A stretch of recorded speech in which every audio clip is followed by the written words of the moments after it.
Hello and welcome to the Shakespeare Series on Lingua Express. In this series, we will explore the works of Shakespeare with Professor Brian Edwards. Professor Brian is a Shakespearean scholar. He taught Shakespeare, drama, philosophy, and English literature at the Brookwood Park School, UK. He also taught English as second language and English literature at the Nagasaki High School in Yamanashi, Japan. For the first episode, Professor Brian will share with us his experience of discovering Shakespeare and the impact of Shakespeare's work in his life.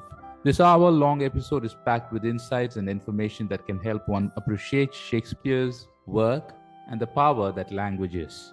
We hope you will find the session useful and will consider joining us in the following sessions. Thank you. Good evening, Brian. Thank you for joining us on Lingua Express. I'm very happy to do this series on Shakespeare with you because I know the little I know of you, I've come to know that you love Shakespeare so much to say about his work and how it has been useful to you. My first thing, we can start with how you fell in love with Shakespeare and his work. Oh, all right. That could be quite a long story, but I'll try to keep it brief if I can communicate it. And I'll have to give some context. I grew up in the USA in California. California was settled by a lot of, Anglo settlers in the 19th and 20th centuries. And often these people came out west, and it was, quite a rough and wild place. And they couldn't carry a lot of books. And they typically would be carrying two books. So they were Christians. So one of the books would be the Bible, and the other book would be the collected works of Shakespeare. So two, I suppose, mainstays of Anglo culture.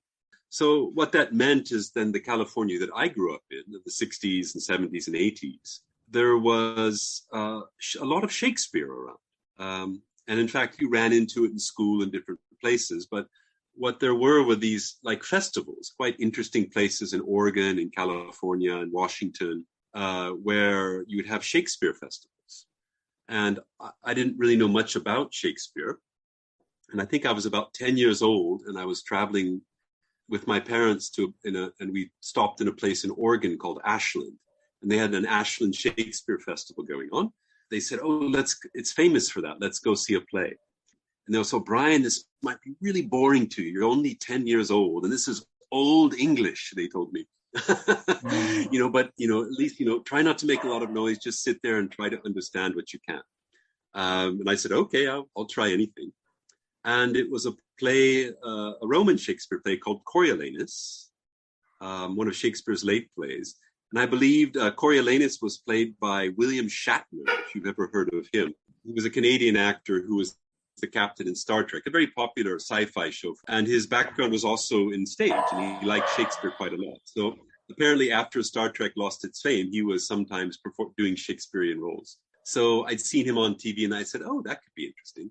Anyway, we saw this play, Coriolanus, and though I couldn't quite understand a lot of what was being said, I remember as a child sitting in that theater and just being utterly fascinated with what was going on stage and what people were talking about. And I somehow knew that what was going on there wasn't like anything I was seeing on TV or in other books of pulp fiction. I was quite an avid reader, even at 10, other plays and so on. I hadn't quite seen anything like it. It stirred some very deep memory in me. And I remember that memory, whatever it was, I go, I really like this. I just love this. I can't understand what's going on, but there's something about it that I just love. So in the intermission, my parents would say, oh, we're so sorry, Brian. I know it's hard to join. And I say, I love it. I completely love this. And they were quite shocked. Anyway, so that was my first encounter with Shakespeare. And then I ran into it in school, and we particularly have very inspired teachers and so on. So I didn't like it so much. It seemed very complicated and overblown, and I had other concerns as a teenager. It's typical to read Shakespeare in English American schools at that time, quite a few Shakespeare plays. But my next encounter was I studied literature at the University of California at Santa Barbara. Is this okay so far? Shall I keep going? We had a series of barks from the dog. Yeah, just keep going. Keep going, sure. Yeah, no, the dog is fine. line from Shakespeare. When I open my lips, let no dog bark. It's appropriate. That's a good thing. Yeah. Brian, we were talking about what led you to Shakespeare. So, and it was very interesting when you said, there were two books that people had and to go to, and I found that very fascinating. Yes. One, the Bible, and that's a nice way to be introduced to. And were there other people, other kids like you? Did you have a small Shakespeare gang or book club when you grew up? Why did you find it interesting? Were you the odd one out, or? No. That's why my encounter with I really like this was odd. Those, of course, some people liked it, and some people were performing it. It wasn't uncommon for children to perform in Shakespeare plays as well. So like I said, it was quite heavily around different places in West Coast USA. But anyway, for me, the next step happened because in high school, we had a lot of Shakespeare. We had to write on it. We didn't really understand it. And I was like a student in astrophysics at UC Santa Barbara. But eventually, I found my true love was literature. So I went into literature instead. I did very well in literature, was doing fine. And my last year, or my second to last year, there was quite a well-known Shakespeare professor at our university named Homer Swander. Now, he had a bit of a reputation of being quite challenging. But anyway, I took his class anyway, because I remembered I loved Shakespeare as a child, and I felt I didn't really understand what was going on. And I still quite liked it, but there was too much I just couldn't understand. So I thought, at least I can be an expert on that. So it was quite interesting when you were a kind of honors literature student in English literature at my university. There was a kind of coping system the students used. Like you were always interested in high grades because you wanted to be an honors student and you wanted to maybe go on and do a master's or a PhD. So there was a kind of sophisticated style of writing we all developed. And basically it was to take a lot of different things that people said about a text. So you didn't have to spend too much time reading the text and yet appear like you knew everything. And you kind of learn to weave all these different thoughts together in a different way and just spit these essays out very fast. Because at American University in those days, the reading list was huge. I mean, the demands were very, very strong. So you didn't have much ability to go very deeply into something. You had to be fast and you had to look like you really knew your stuff. So we always got top marks, A's, A's, A's. And so I remember we were all sitting very confidently in Swander's Shakespeare class, and he was talking about Shakespeare in a very entertaining way. Everything seemed good, and we loved his lectures, and it was just unusual that he only took one play. Usually when you learned anything, like if you had a class on Charles Dickens, you would read 6 or 7 different Dickens novels. But Shakespeare, he just took one play. It was a play called Measure for Measure, and he talked about it for a long time because what an easy class. We just listen to this guy, and he says a lot of interesting things, and he seems to know a lot of Hollywood actors, so that's interesting. And then we had our first essay. So we wrote this essay on Measure for Measure, the first scene of Measure for Measure. And we wrote our typical, very sophisticated, very clever essay. And they came back and he was sitting there in the class. And I remember him sitting there saying, I got your essays back today on Measure for Measure. I've graded them all. And they're all awful. And we're sitting there, what? The highest grade was a D. And he said that, and suddenly we were terrified because our plans of being perfect straight A students were going, oh my God, who is this crazy guy? He's going to give us D's on our, that will what if we get a D in this class? We'll get kicked out of the honors program. So immediately we were terrified. And we thought, is he a little crazy? I mean, what was wrong? What was wrong? And he was saying, what do you think is wrong with your place? Not a single person in this class wrote a good essay. Why is that? Why have you all written D's and F's? Terrible things. And we were trying to come up with all these reasons, and he gave us back our essays, and we were reading it. And, why isn't this working? Why isn't our typical clever thing to get top marks and impress people? Why isn't this working with this guy? And he finally told us, he goes, you are not reading the play. Everything that all of you write are things that you've heard from other people. You haven't actually looked at the play and tried to understand it yourself. And he goes, I can spot that right away. Show that the kind of reading you can get away with when you interpret other texts like Dickens and so on, it doesn't work with Shakespeare.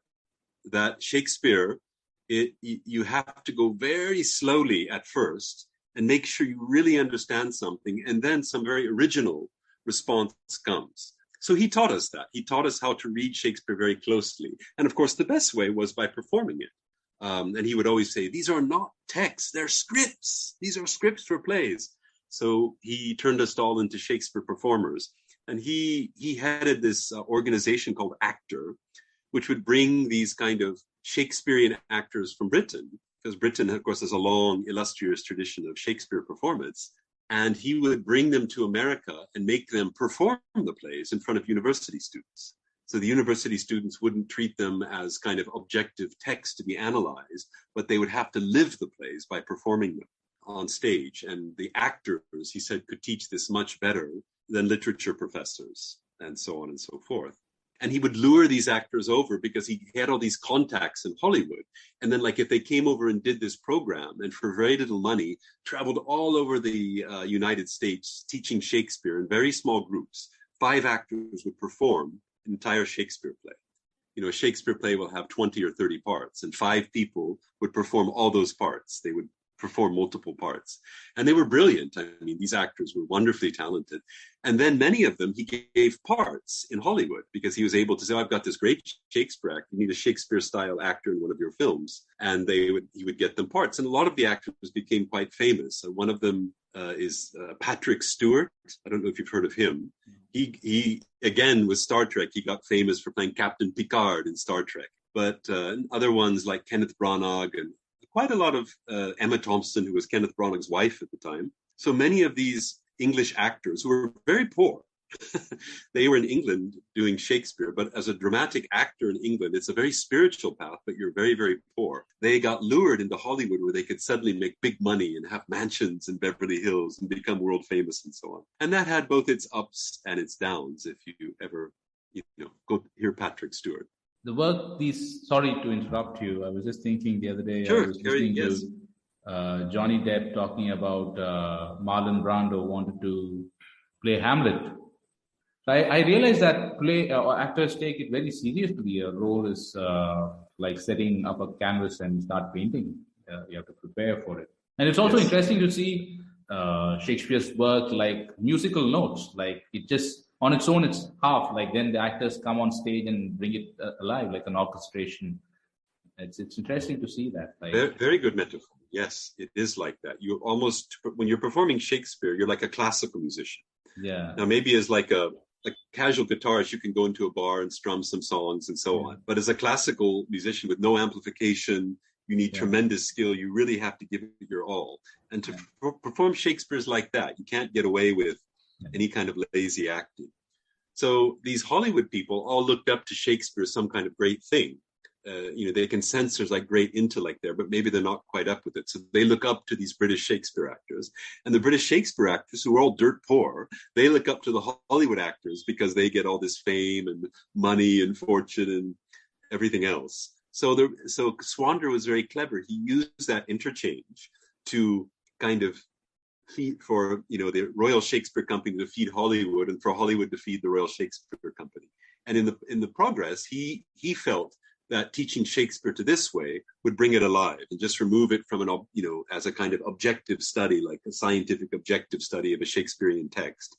He really felt this didn't get us anywhere in Shakespeare. The real spiritual meaning of it, the reason the plays were written, they're written to be performed. Wonderful. That brings us to the point. Like once you start believing that the Shakespeare should not be studied as an objective text, and it should be more open to interpretation, and it should be shared. This entire episode and the series of talks on Shakespeare is for that, for me to understand, for me to take part in it, for others who watch this to take part in it. And of course, for Homer Swander, who was that teacher, he said Shakespeare has to be lived. When you're performing it, you're living it. You become Julius Caesar, you become Hamlet, you become Leontes, and all these, hundreds of great characters in Shakespeare. You have to become them to really understand them. I'll show you as I get into this kind of my biographical journey with Shakespeare a bit later.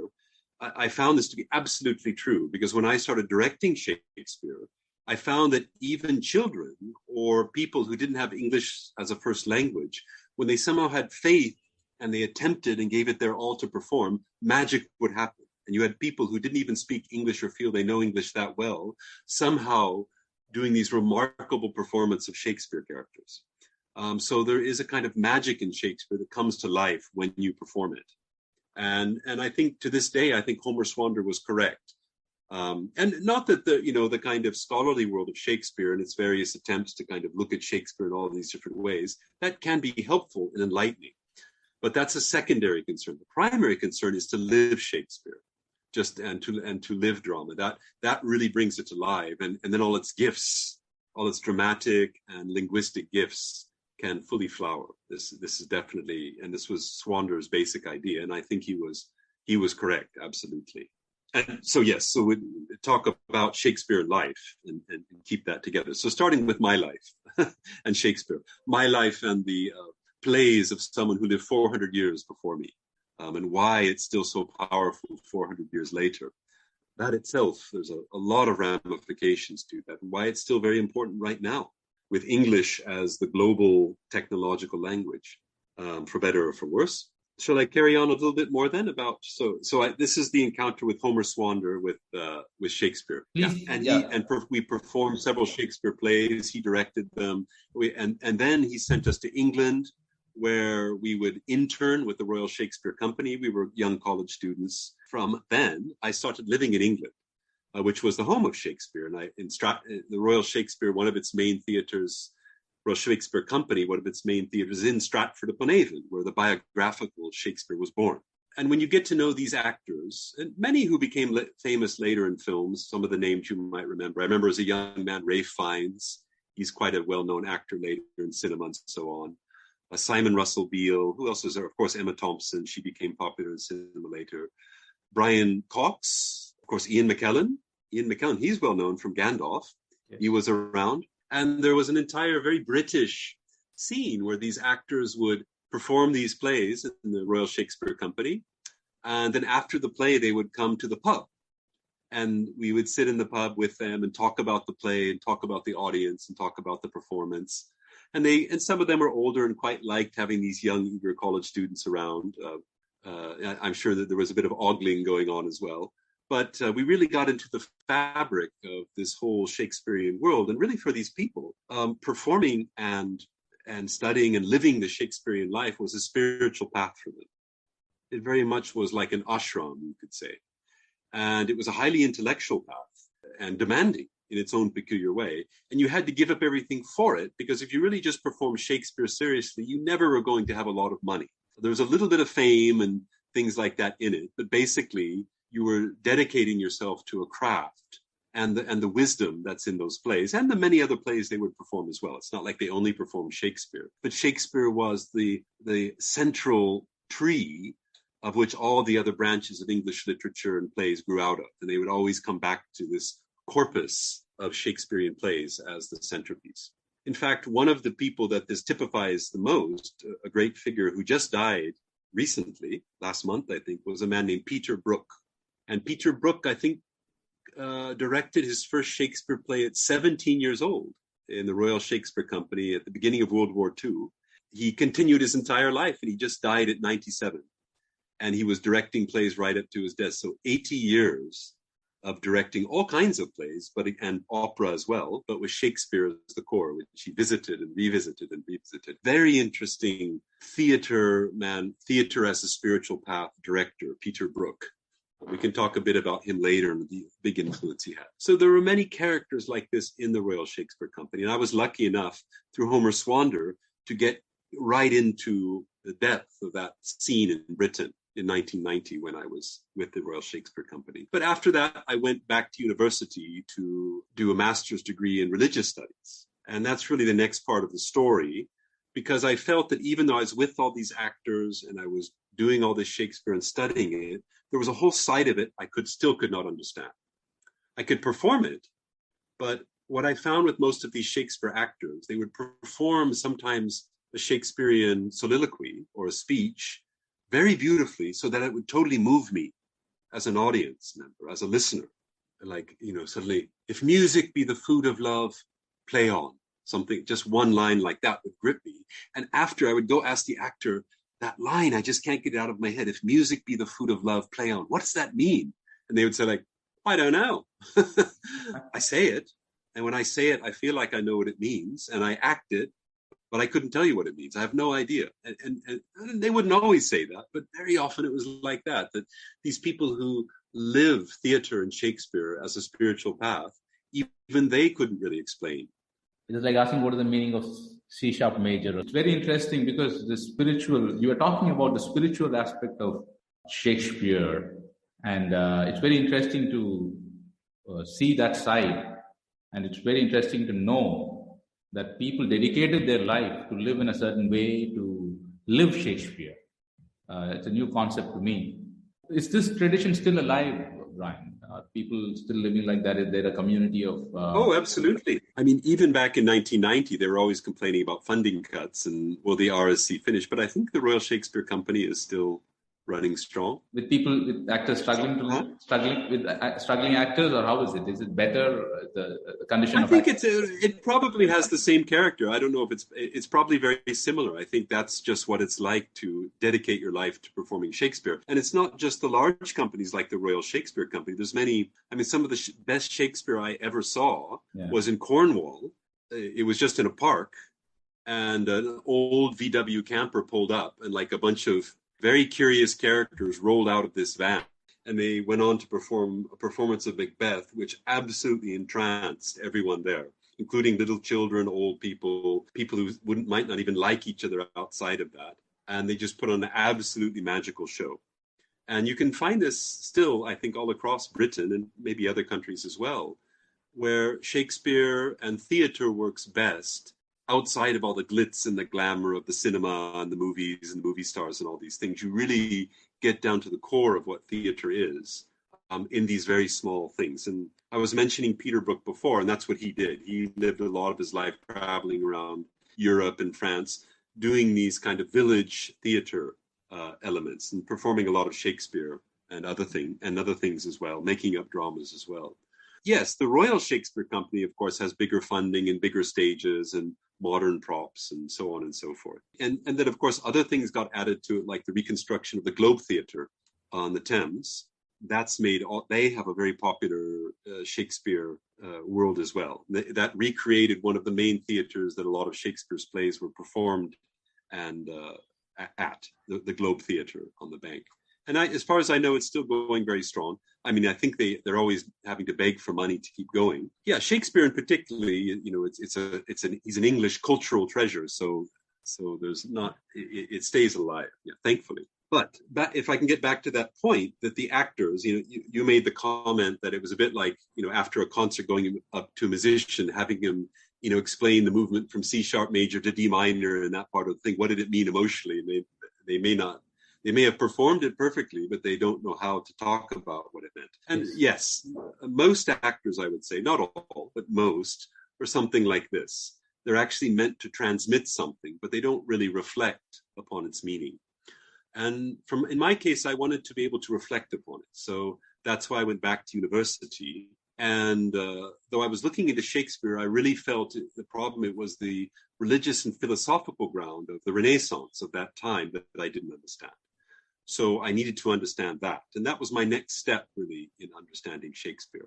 I knew it lived in the plays and performing, but how do you understand it? How do you connect it to our time and to history and all these other things? So I went to the University of Canterbury and got involved with such people who really opened up this world to me by studying a lot of philosophy of that time and its roots in ancient philosophy. And the reason why that's important is because Shakespeare is wrapping up, you could say, 2,000 years of particularly Western Asian culture, European culture. I mean, that's why so much is in there.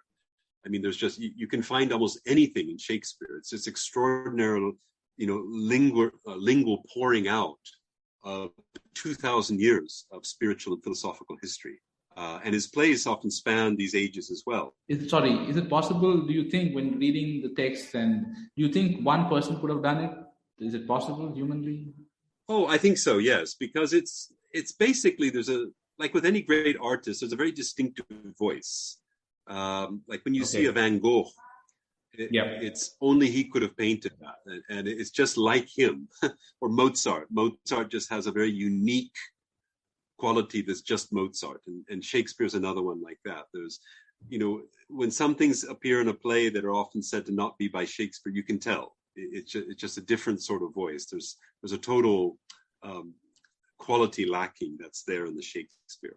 So yes, whatever it was definitely one voice. I mean, sometimes certain parts might have, been, added in by other people in small amounts that you might not really notice. I mean, these were collaborative plays, and they were written down by Shakespeare's. There was, two different texts recorded Shakespeare by different people who were performing with him, a quarto and a folio, and those were, they published the collected works of Shakespeare. And in those texts, there's a lot of differences. Some plays are even missing from one, and the other one, people say, is this play really by Shakespeare? So there are things that perhaps are not Shakespeare's that are considered to be by Shakespeare. But there's certainly a corpus, that includes about 37 plays, and then, of course, all of his sonnets, his 154 sonnet cycle of sonnets, and then a few long poems, the Venus and Adonis, the Rape of Lucrece, the Phoenix and the Turtle, and those are definitely a singular voice. That's very distinctive, and it runs through all the plays. But I'm quite sure at certain points there might have been an actor filled something in, or something else was added later, and you wouldn't really notice because it doesn't affect it that much. Or that's kind of odd, but you don't know because it's drama, so there's lots of different things in it. But the main thrust of all of it has a poetic tightness that really reads like a very fine poem, and you can't fake that. You can't fake the kind of divine inspiration that a great work of poetry has. It comes from somewhere else, and every element of it is supercharged. And a Shakespeare play has that, at least 99% of it has that cogency, has that focus, has that particular poetical ring to it that, when you're able to really get in touch with it and look at it carefully, like you might with the Bible or something like that. So yes, and that's part of the mystery of Shakespeare, because how do these geniuses do this? People will ask this sort of question. But I think the easiest answer to that is we don't know. And do we really need to know? Because they're here, and what's important is the text. And the challenge is to get to grips with and understand the text, not so much speculate on who wrote it or how he wrote it or something like that. That's my view anyway. Of course, we can do biography, but very often with biography, we're projecting concerns of our own time and epoch back onto a time in which none of those concerns were there. And we do that to try to bring it closer to us. But in doing so, it relieves us of the challenge of really getting to grips with it.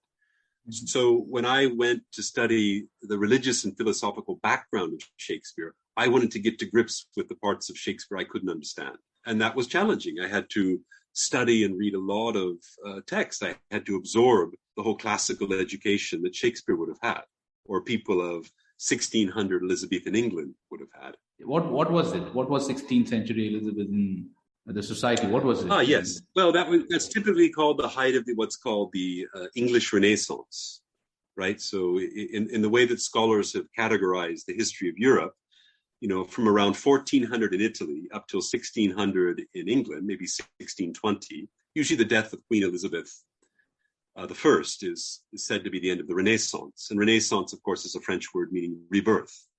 It was a rebirth of classical culture, meaning that ancient texts had been translated from the Arabic world, where they've been preserved because they were lost to the Christian world, and brought back into Christian thinking. And it was a synthesis between the classical learning, particularly of the ancient Greece, with all the Christian ethos of the Middle Ages. So the Renaissance, which slowly moved its way up through Europe and then finally peaked in England around 1600 with a figure like Shakespeare. One could say that Shakespeare, some people say he's the final, arc of all the great thinking of the Renaissance that birthed all these famous architects and artists, Leonardo da Vinci and Ficino and Botticelli and Medici, and the list goes on and on and on and on. Dante. That Shakespeare was the kind of final, you could say, bouquet of this whole cultural endeavor of Europe for those 200 years, where classical learning was fused with Christianity. And it's usually called Christian Platonism. That's what it's been called, kind of the Christian Platonic tradition. So that helps understanding all of that and to understand the ground of Shakespeare. But we can get into that much later because that can get quite profound. But what it did help me is I met some great fellow learners and professors who would study Shakespeare. They wouldn't perform Shakespeare, but they would get together, and they're still doing it, in London, and they would just take a Shakespeare play and they would look at it very, very closely. From the very first word of the play, they would read the entire play together and just simply reflect upon its meaning. They might look at one play for a whole year, just weekly, for a few hours a week. They would look at a whole play and just share it and gradually just absorb the whole universe of the play. And that opened up a whole new level of Shakespeare for me. Getting in touch with the depths of it, the profundity of it, the sheer mysticism of it, the challenging theology of it, the challenging philosophy of it, the whole way it brings into balance an entire historical epoch from the poet's point of view. You know, how does the poet see history? Well, Shakespeare is one of the best examples of that. So that's and there's many other aspects as well, which many people involved with Shakespeare studied. And of course, at Shakespeare's time, that was also the birth of the modern tradition we call science, natural science then, but in the 19th century, they got rid of science and technology. So, you know, Shakespeare is very much, either one of the founding figures, and I would argue probably the most important founding figure of what we call modernity, modern life, with its science, its technology. All of these things come boiling out of this fusion between Christian thought or the Abrahamic thought and Greek thought. I'm including Islam and Judaism as well. It's one long tradition, and that's resulted in this peculiar global technological world we have now, which is probably speaking English because of Shakespeare. Mm-hmm. I can back up that later.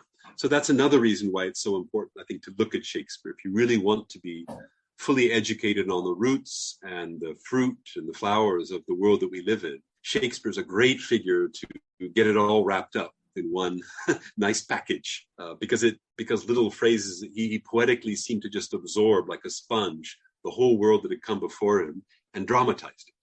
So he makes it in delightful stories that you can just follow and be performed. And even if you don't really understand it, you're absorbing something. So that experience I had when I was 10 years old watching Coriolanus, even though I didn't really understand it on another level, I totally understood it. Something wonderful was pouring into me. I felt as a child, it just made me so happy. I remember that, even though I couldn't explain at all what I'd seen on stage. Have you seen there's I don't remember the name of the director, but he's an Indian film director. He made two movies, one on Othello. He gave the title Omkara, and he did another one. I think he also did Hamlet. They were I remember Omkara, yes. Very well celebrated, very well received movies. Have you seen the movie? Yes, and of course I've because I have quite a good background in cinema like you do. I've seen a lot of Shakespeare and Shakespeare-inspired cinema over the years, mm-hmm. And it's pretty hard to make Shakespeare work in cinema. And often when directors take it their own direction and sort of don't very closely follow the play, that can work very well. But sometimes even following Shakespeare pretty closely can work well, and sometimes it's terrible. Omkara, I thought, was perhaps a good film in its own right, but it doesn't really capture the essence of Othello. I think he's taking Othello and being inspired by it, but he's actually spinning a kind of political fable about Bihar. It's really more about Bihar, understood through being a kind of. It does reveal a lot of things about the political life of Bihar. But I didn't think it was not really Shakespeare in a way that the best Shakespeare films have been able to do. But yeah, but it was an excellent film, and there's a lot of great Shakespeare and Shakespeare-inspired cinema around the world. Japan is the one I'm quite familiar with. Kurosawa, who's a well-known Japanese director, he of course did a lot of things. Made a lot of films inspired by Shakespeare. Shakespeare's had a lot of influence in Japan, actually, but that's a different one. There's very inspired translations of Shakespeare into Japanese. So a lot of good Japanese cinema and theater. Kabuki, which is a tradition dating from the same time in Japan, around 1600. There's a Japanese director named Ninagawa, who fused a lot of the elements from Kabuki with Shakespeare, since they both came from around the same time, and sometimes very successfully, sometimes not so successfully, but they're quite gorgeous spectacles, quite Japanese and very interesting. Did Shakespeare take you to Japan? Well, that's an interesting question. I mean, it's linked in my personal journey, if we're still on that, because maybe that's linked to it. After I felt I'd really absorbed something about Europe and the depths of European, Abrahamic, and Greek traditions, I felt I really didn't understand the Far East tradition. So I understand far Western Asia, but I really wanted to soak in the world of Far Eastern Asia. So that's why I did move to Japan, yes. So it wasn't to understand Shakespeare, but what it was to understand the East Asian mind, if I can put it that way. And one of my best friends in Japan, in fact, was a Shakespeare scholar, the wonderful Wahei Nakai, who wrote a long study of Shakespeare's fools, all the different fool characters that run through Shakespeare plays. And he was also wonderfully educated in Japanese classical culture as well. So I spent many long years in good discourse with him about Shakespeare and Japan and insight. So definitely Shakespeare, and he was the one who introduced me to Mr. Ninagawa. And we saw quite a few of Ninagawa's Shakespeare productions while we were in Japan. But no, I was absorbing the East Asian mind, which isn't Abrahamic, but comes more out of a fusion between, the Confucius and Lao Tzu and Buddhism and the Buddha from India. So, and that's quite a different world than the Abrahamic Greco world that Shakespeare is coming out of. But nevertheless, very rich in its own way. And of course, being afar, it perhaps gives one a even better perspective upon Shakespeare in Europe. But no, after I was at Canterbury and did that study, then I went to the Krishnamurti School, Brockwood Park. And for many years, I was there teaching Shakespeare and directing Shakespeare plays and performing a bit. And that was seeped in Shakespeare. How was it to look at Shakespeare from the Eastern point of view? Or did you find anything novel in how Asians perceived Shakespeare? Yeah, definitely. Well, in Japan, definitely, as I said, I think it was one scholar who translated all of Shakespeare to Japanese. And I think in the early 20th century, from my friend, he told me they were actually quite inspired translations. So Shakespeare was very popular in Japan. I would say more popular amongst the general people than he is in England. A lot of British people do not like Shakespeare at all. They feel like it's something they're forced to study. It's some old, dead person speaking in all this kind of colorful, impossible to understand English, and they're forced to read it in school, and they don't like it at all. Oddly, because in modern Japan, a lot of the formal modes of speech are still used quite regularly. So a modern Japanese person has they have the formal Japanese language and they have the informal language, like which is in Shakespeare, where it goes back and forth from verse to vernacular language.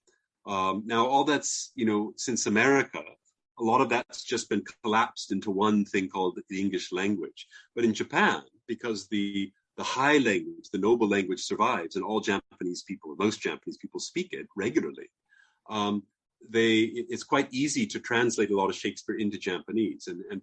And Japanese are used to speaking this enormously poetic and flowery language part of the time, and used to speaking in very rough and tumble language at other times. So for that reason, the Japanese audiences generally really like Shakespeare. And a lot of the great Japanese artists like Kurosawa, Miyazaki, they love Shakespeare. That I worked a bit in that company that Miyazaki supported. And when I talked to Miyazaki, I said his films reminded me of Shakespeare. And he was very happy that I said that. Miyazaki held Shakespeare in very high regard, or still does, I think. That's lovely. So how was the experience? Yeah, but I think and talking to him, and it's quite a legend. His work is fabulous. Another wonderful body of work he has created, Miyazaki. Yeah. Well, I personally, I had like one of maybe 15-minute talk with him, and otherwise he was around sometimes, and the kind of head of my company sometimes dealt with him.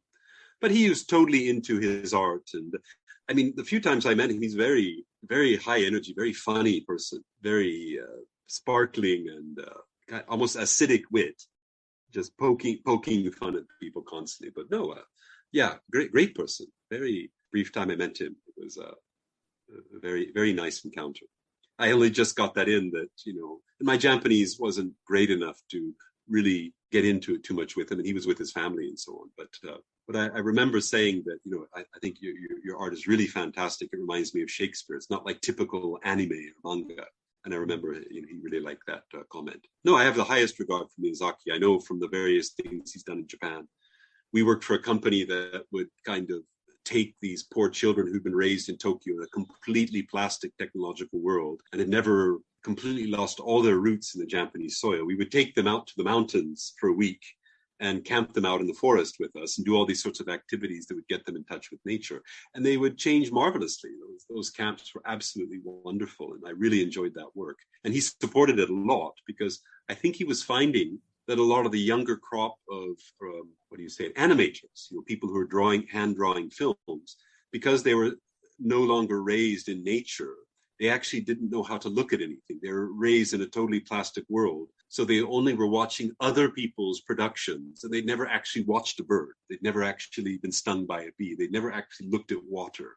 And he felt for capturing the reality of how things in nature actually move, you must look at nature. You must study nature. You must meditate with nature. You must be with nature. And this young crop of people raised on computers and concrete jungles, they actually are studying an image of an image of an image. And this made them quite hopeless at drawing how nature and being really is. They can just draw the kind of plastic world. I mean, personally, I think it's quite similar to what's happened with music, where the tempered tuning, which was introduced by kind of every middle-class family having a piano, which was tuned in this one particular way. And then later that was digitized. And now people don't actually listen to musical tones anymore. They just listen to the digital recreation of musical tones. And in fact, that tempered tuning is just one kind of tuning, perhaps suited to certain pieces of music.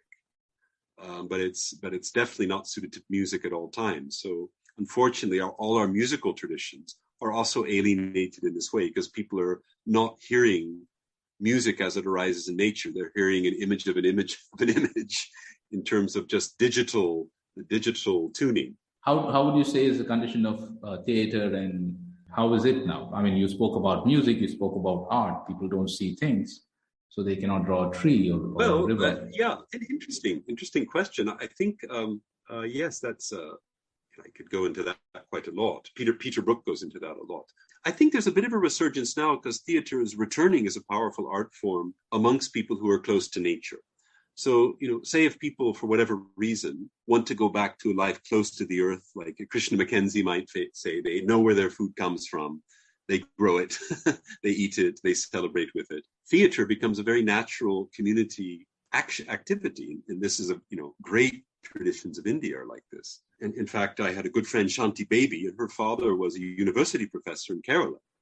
And he went back to live with the Adivasis of Kerala and raised his daughter there and would just help them write plays. And he felt the only way for them to protect their indigenous culture against the kind of domineering culture of technology and Bollywood and kind of this monolithic technological culture was theater. That theater does something that grounds the village and attaches people, its local, to its place, to its food, to its traditions, to its own vernacular language. And so he left the university and grew up with them and helped them, revive their own theatrical traditions. Because otherwise they wouldn't have the force to withstand the dominating world of industry and technology and phones and everything else that becomes global. And they would get ripped out of their locality, usually with very unfavorable results for them because their own land would typically get stolen right out from under them because they wouldn't know how to handle this new technological world and all the sharks. This would be tragedy, called yes. a tragedy in Shakespeare's play. And how do you account for tragedy in Shakespeare's play? Like, what does it teach us? Well, maybe let's answer this question first. Well, we can go into tragedy and comedy later because that's a very important element in the whole classical tradition that Shakespeare's part of. But this thing about theater being absolutely essential to living locally, where cinema is not. Cinema is a public, universal thing. We all know Miyazaki because it's cinema. It's a global thing. But if we're going to go back to the local in terms of language, food production, and so on, then theater rises strongly up again. And that's why I said some of the best Shakespeare I ever saw was not on cinema or not in the national Shakespeare companies, but with a local small group of actors that performed in wild places in Cornwall and so on. And I think theater has a special power when it's really grounded locally. And there's a terribly important part in theater, therefore, in reviving local communities and giving them the strength they need, to withstand being conquered by global corporations and global this and global that.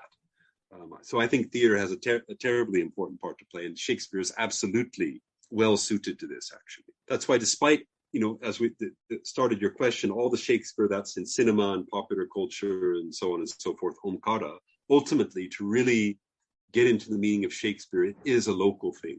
It needs a magic that comes out of a local community performing it out of its own soil. And that's why, back when the West pioneer Americans had the Bible on the one hand and Shakespeare on the other, they would perform those plays. And that was a big part of their cultural strength and their cultural wisdom, which is what Shakespeare plays are really about, wit and wisdom. So yes, this local quality of theater is very important in all civilizations, not just Shakespeare. And yes, that was linked to music, yes. And so losing natural tuning and going into only tempered tuning and digital tuning, losing local theater and moving into this global cinema and theater change and internet and Netflix, everybody watching the same movies. I think a very important element of human evolution is being lost here. That the variety, the cultural richness and variety of the earth is being dumbed down to just everyone doing the same thing. And it'd be a pretty boring garden if all it had was roses. All of the tremendous biological, cultural, lingual variety of the earth should be celebrated. But the global uniform culture of corporate uniformity obviously doesn't allow that. So that's one of the challenges our world has right now. So that's why I'm a big votary of Shakespeare, because I think Shakespeare is part of that movement, because in a beautiful way, it only really works if you do it locally. If you pull a bunch of friends together, read a Shakespeare play together, then perhaps perform it locally together, that will have much more magic than any amount of big funds or big performances. Let's put it that way, or cinema. So that, to go back to Miyazaki, just one more thing. He's very cynical. You probably know about anime and cinema and all his things. He basically says everything I've been doing is crap. He's always hypercritical of his own work, as wonderful as it is, because he feels that it's part of this kind of juggernaut that's wiping out all the local culture and raising children in a concrete jungle instead of being grounded in their own nature and their own local and their own localities. So the electronic age does have its problems. We had a conversation earlier also on this topic. We are at the crossroads. Things grow and change all the time.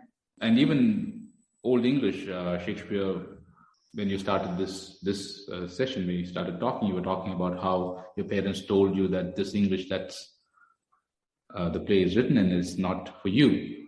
And things change, and things always are changing. And how do you see theater? Like you said, theater is good when it is done locally. Advertising is good when it's done locally. But today we live in a global village. So how do you think things will change? Yeah. Because we are not, even intense people like Miyazaki have no choice. When you create and you put it out and things grow on its own. Everybody is looking at it from a different point of view. It's not this meaning. Yeah. Different point of views, absolutely. Well, simply, if I could simply put it, I think the global village is fine as a global village, but what we want is a global village that doesn't exist at the expense of all the local villages. And then it can be hugely informed by the local villages. What we have now is the profit motive, create, the kind of empire motive, let's call it that, kind of melting. It's kind of like taking all the gold treasures of the Aztecs and melting them down into a currency so certain people can get wealthy. That we're as human beings, we're still dealing with war, with dominance, with colonial masters, all these sorts of things, and these do ruin local traditions.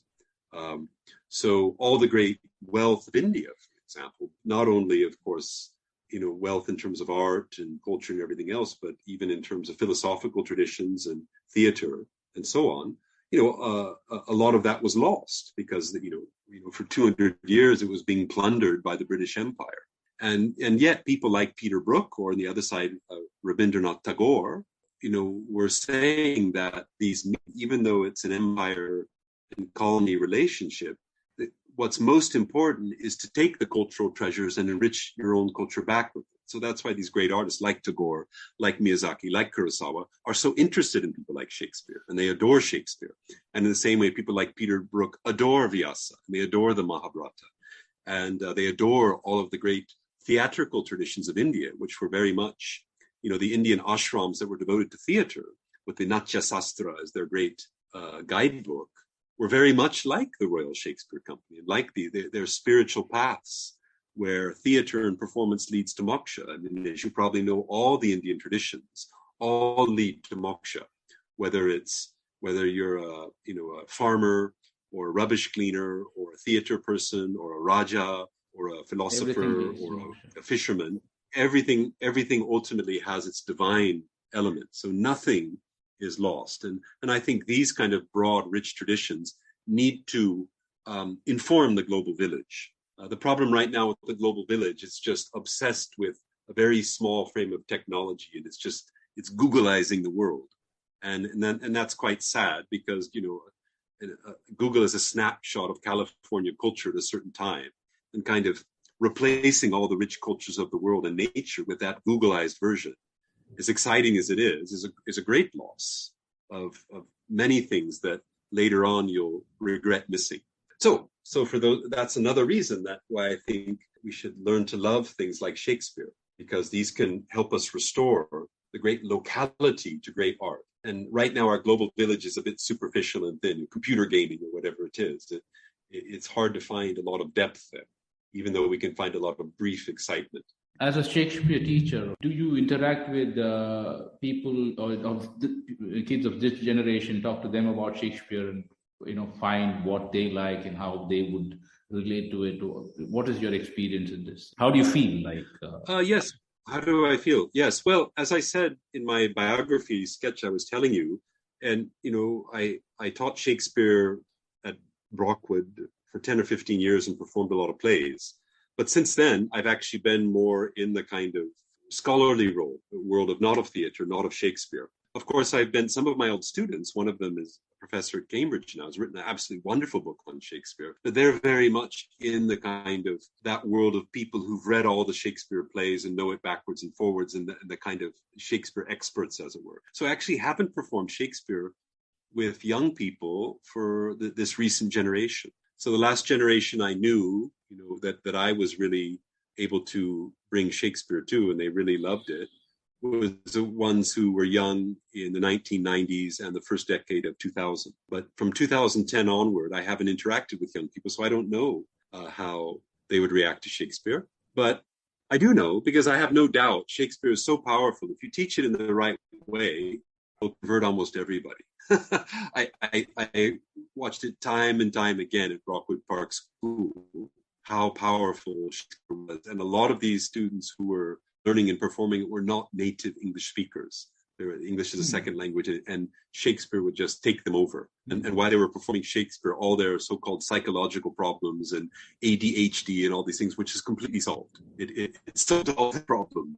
Maybe afterwards, and the play was over and we couldn't keep it up, I had to go other places. Then maybe they went back to it. But while we were doing Shakespeare, it really transformed almost everybody I know who took part in those productions. And that's the power of not just Shakespeare, but any great art, I would say.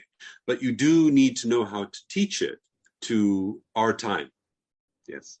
Like my parents, who said Shakespeare is in Old English. Of course, they were wrong. Later I learned that Shakespeare is not Old English at all, nor is it Middle English. It's modern English. Shakespeare is the birth of modern English. It's just a much bigger modern English vocabulary than most of us use in the 21st century. So it's great for expanding your vocabulary. But I have no doubt that, Shakespeare, if it taught well, anytime, any place, young people are quite open to it. You just have to teach it in the right way, which is mainly, remember, it's a script and it's there to be performed. And first teach it as theater, and later you can reflect upon it philosophically and take it very deep. But it needs to start as performance. Then even small children can do Shakespeare very happily. That's the beauty of it. So because as I said, Shakespeare is fundamentally local, so you can't do the best thing to actually perform it together. And that takes a lot of energy and so on. But what you can do and what we can do is we can look very closely, perhaps at a sonnet or something, and then look at a play. And through that, looking very carefully and closely, it'll unlock it. And the beauty of it is once you've had that unlocking with Shakespeare, then it suddenly, a lot of it will make sense. You won't have this kind of distance. What the heck does that mean? Or falling asleep or something. You really need this kind of just very close looking at it and teasing out the basic meaning. Because even a giant play of Shakespeare like King Lear, the kind of substance of the whole story, because it's poetry, will just be in the first scene. In the first scene itself, you'll see how the whole language and cosmic drama unfolds. So if you look at that first scene very carefully and with kind of interpretive discipline, suddenly a light will come on. That's what my experience is with Shakespeare.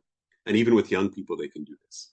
We'll get into that. Maybe we'll start with a poem, like one of the sonnets, because it's not just his theater. Of course, Shakespeare, you could say, is also the great figure of the whole tradition of English literature. He's the Vyasa. As Vyasa is to India, Shakespeare is to English. He's just like a towering figure who all the other writers look up to, even if they're writing novels or poetry or prose or whatever it may be. So it's great. You can go to Shakespeare and you can get, like in a package, in a way, the great trunk of English literature and the English world that we all know well because of the British Empire, the education systems that have spread the world over and that most of us have some connection to in one way or another. So it's very helpful to know Shakespeare. So yeah, definitely, Jasper, I think that's a great idea. Maybe next time, let's look at some Shakespeare. And then from that, as you look at a Shakespeare play or a sonnet or a piece of poetry, all sorts of themes naturally come up, like happened today. We ended up talking about Miyazaki and Tamil poetry and all sorts of things distant from that. So if that sounds good with you, I think that's an excellent way to proceed. I always imagine generations passing, Shakespeare's time. For me, I love Leonard Cohen's work. I really cherish it. Find my peace there. I find my guidance there, along with the Bible. I know how I feel about it. Today, it's very difficult to believe that a person is putting pen to paper without a motive. They're writing to sell an agenda. They're writing to try to push an agenda. We always believe that. And when I look at Leonard's work, I don't believe he did that. There's a certain level of intimacy, and you reach to understand that, you're not telling something that he wants to.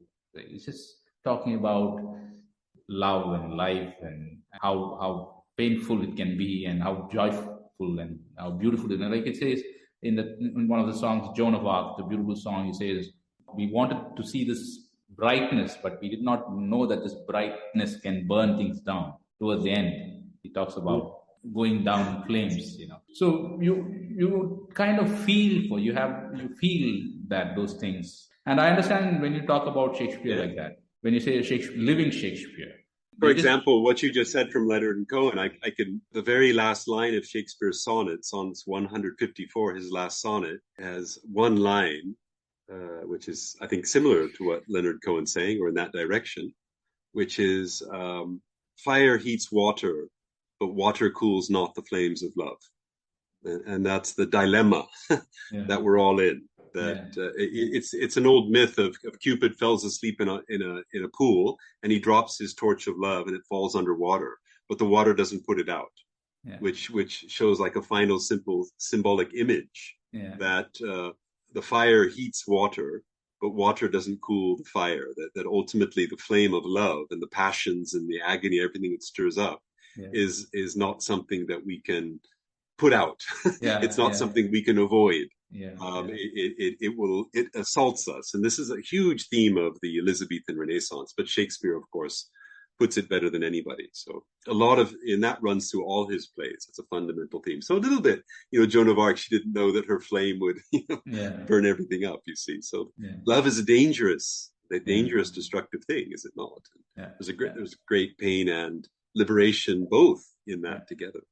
And if you can conclude with that, to bring this beautiful light in this truth about life, this truth about the duality of this brightness and life that brings both joys and darkness.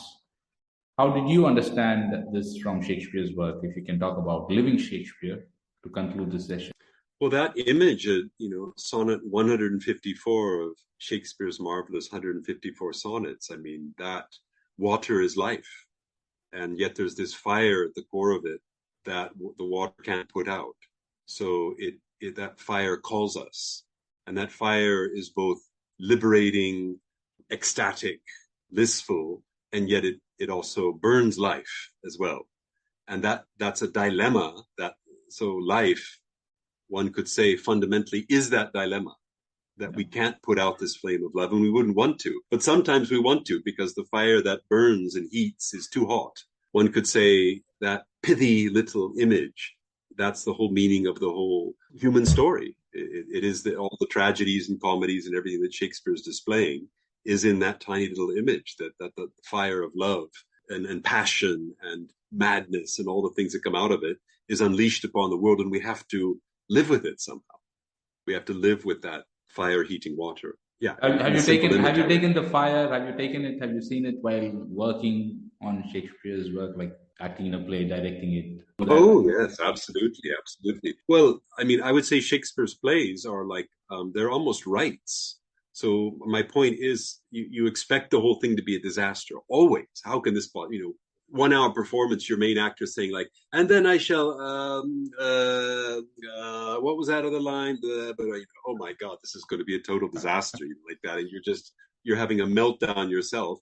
And suddenly she's on stage and she's magnificent, and all of her, whatever she was having 2 hours before is gone, and you thought you were going to fall into the abyss and have a total embarrassment. And instead you have this magnificent ritual that's life-changing for everyone who performed and everyone who was there. Just somehow all comes together. So, and it tests you in all kinds of ways. So performing Shakespeare and the themes of the characters in there, it's a great spell that it casts upon everybody in the room. It's just a bunch of human beings getting together, speaking and pretending to be something else. That's what drama essentially is. And yet everybody left that room, all their problems were gone.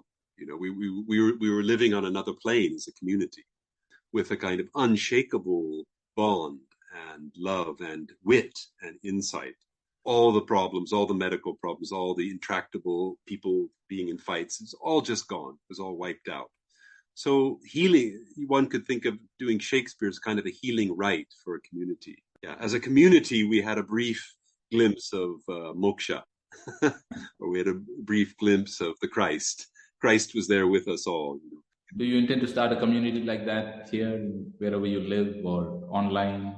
Oh, always, yeah. I mean, I think aren't we all doing this? We're all we all want a happy world. We don't want a world of war, and all these terrible things we know that are going on. We don't want nature to be destroyed for greed and all sorts of things. So this is, we're thrown into this pool of water that's getting hotter and hotter and hotter and hotter, and that flame won't go out. The water won't put it out. So there ain't no cure for love. Whole life is, have you heard there's no song? Cure for love, absolutely. Yeah. And there's no cure for life. So there's something that we're called to transform that we don't know how to do. Mm-hmm. And all we can do is somehow try to bring about a better world, and I find in my life the most profound way has been through intellect and art, and theater, particularly if it's great theater like Shakespeare, really affects that more strongly than anything else I've performed. But it's equivalent to all public rights all around the world. They can be real rights that bond the community together in a liberated way, or they can be done through violence or coercion or advertising or propaganda, which might appear that the community's together, but deep down there's massive disagreement, which Shakespeare says, in Shakespeare's plays, you'll find out that always leads to violence. That a false unity, just kind of keeping a sense of outward unity where speech is false. So how do we get up to it? That's the always interesting question of art and culture and civilization. And in the series, we're going to learn what Shakespeare wrote about living like this. And I'm looking forward to having the next set of sessions.